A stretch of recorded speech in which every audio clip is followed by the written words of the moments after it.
गुस्ल कब कब वाजिब होता है, इसके वजूब के असबाब क्या है।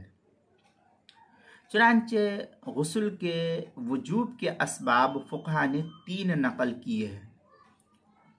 नंबर 1, जनाबत, इंजाल या इह्तिलाम या इल्तिक़ाए ख़ितानैन भी इसी के हुक्म में शामिल होते हैं। नंबर 2, हैज़ व निफास। नंबर 3, हैज़ का ख़त्म होना। नंबर 2 था हैज़ का ख़त्म होना और नंबर 3 निफास का ख़त्म होना।